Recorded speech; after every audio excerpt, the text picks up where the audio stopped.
He's Steve Kerr, who always speaks in black and white. There's no gray area with him. He joins us now alone, NBA on TNT. Is it over, Steve?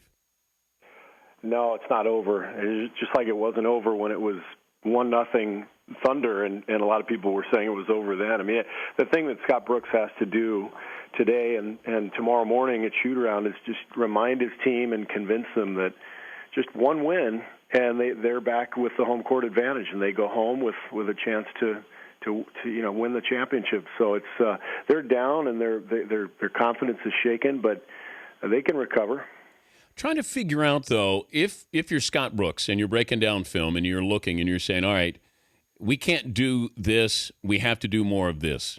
What would you be looking at and saying, if we're going to win this next game, this must happen? I think they have to execute in the fourth quarter, and they've got to find a way to get LeBron off of Durant, and I don't mean like not actually guard him, but relieve the pressure. He's just hanging all over him, and Oklahoma City's kind of trying to run that same play over and over again, where they just run Durant off a screen and get him the ball somehow. And there's no counter. They need to run some backdoor stuff, some misdirection stuff, and figure out a way to get Durant good shots in the fourth quarter. Because to me, the last couple games in particular, the Thunder's execution has just shut down, and because of Miami's great defense. So you've got to have a counter, and to this point, they just haven't been able to figure that out. But does that come down to not having a truly defined point guard? I don't think so. I think it comes down to, I mean, that can be an issue, and there's certainly been some points in the season where, maybe Westbrook didn't get Durant the ball, but I think it's more just the identity of your team and what you've run all year, who you are. They're really, Oklahoma City is an isolation team. They were dead last in the league in assists in the regular season, and I think we all kind of felt like they solved that against San Antonio when they were averaging 22, 23 assists and picking the Spurs apart. But Miami's a great defense, a much better defense than the Spurs, and I think they've kind of forced Oklahoma City into these stagnant situations, and LeBron is so strong that he's kind of manhandled Durant in those situations, and they've kind of, as a result, I think Oklahoma City has kind of stalled and reverted to who they are at in the worst of their times. Wait! I thought Serge Ibaka was questioning LeBron James' defensive skills. Oops. Yeah. Wait! Why would you do that? Can you imagine what Kevin Durant probably said to Serge? Hey, will you shut up? Thanks a lot. I'm guessing it was lost in translation. Possibly.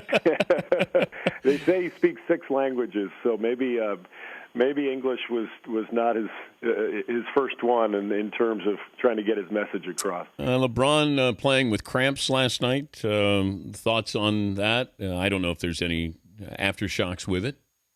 Well, cramps or no cramps, I mean, it doesn't matter. This guy has been so good, and I feel happy for him. I mean, after all the abuse he's taken the last few years, and the way he's responded, not just the way he's played, but the aggressiveness, the intensity, stepping up and taking the big shots. He got into the paint and posted up more last night and the game before than we've seen throughout the playoffs, and I think that's where he's really improved the most. Remember last year against Dallas, he was just settling and shying away from the moment. It feels like this year he's just grabbing this series by the throat, and he's been just amazing. But I go back to what you said about him being criticized. I just mentioned this probably 25 minutes ago. He gets it. It's so important to him because he's been criticized. He's heard this every day, every night, off season, regular season. Kevin Durant hasn't been criticized for not winning a championship. He's only 23. LeBron's 27. That's why I think you see him saying, what do you need me to do? I'll play every minute if I have to. You want me to guard Durant? I'll guard Durant. You want me to go inside? I'll go inside. Durant doesn't have that same feel to him. I don't know if his personality is like that, but I think he's similar, though, to LeBron. I think he's a pleaser. LeBron finally decided, you know what? I'm going to take over the team. It's my team. We're going to make this a better version of the Cleveland Cavaliers. What do you think? I agree with you. I think there's a reason players and teams usually have to go through steps to win a championship. We've talked about it over the the course of the NBA's history the last 30 years. Jordan went through the same thing, and, the Pistons had to get through Boston, blah, blah, blah. So Oklahoma City, they haven't had to deal with that adversity yet. Miami has. They've been dealing with adversity for 2 years now.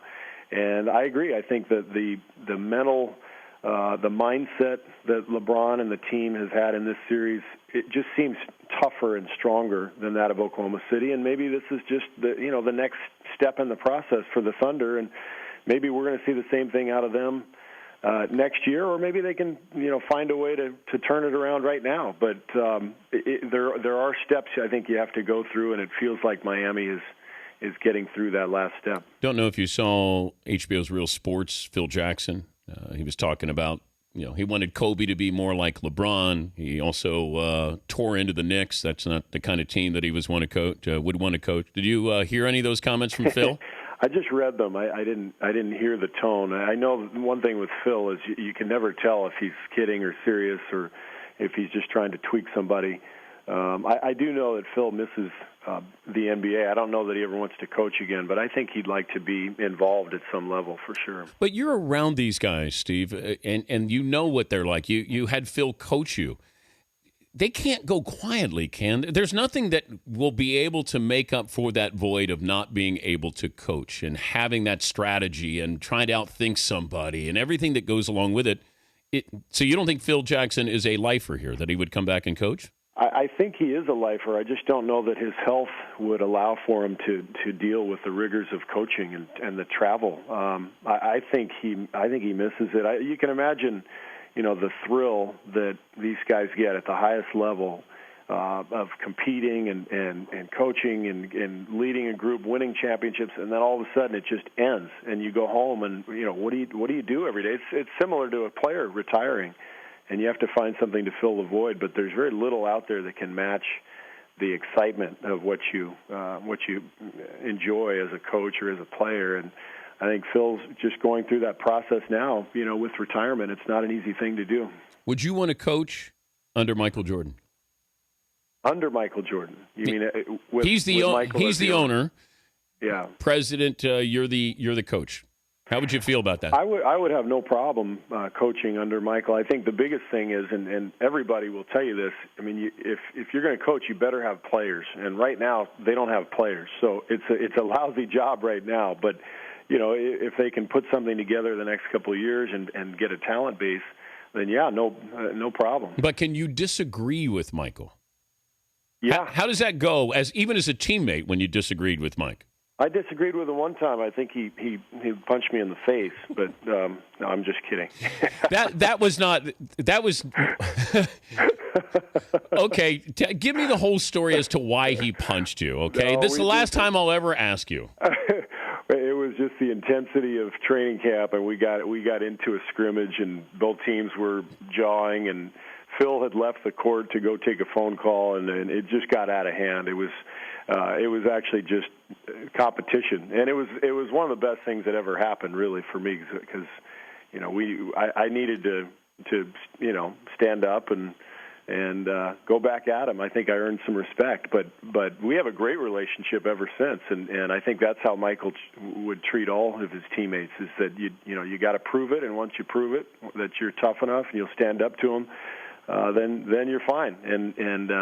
But I think as far as Michael being an owner, I think they're just in a position where... No, let me go back to the fight. Okay, right. Is it a right or a left? You know what, Dan, it happened so fast I have no idea. And why is he hitting you? Well, I was talking trash to him. I can't imagine you would be talking... What would you say to Jordan? Because Phil always liked to put Michael on the second team. Is that what happened? And he's trying to win, and you guys with the first team? No. He was on the first team, and they were destroying us, and he was talking trash, and I took offense, and I was dumb enough to say something back. What did you say back? Are you kidding me? I don't even remember. Wait. I almost died in the process, Dan. I can't remember details. I can't imagine you would be saying something back to Jordan, barking at him. It was not smart. I didn't say it was a good decision. Hey, good to visit with you as always, Steve. Thank you. All right, thanks, Dan. All right, that's Steve Kerr.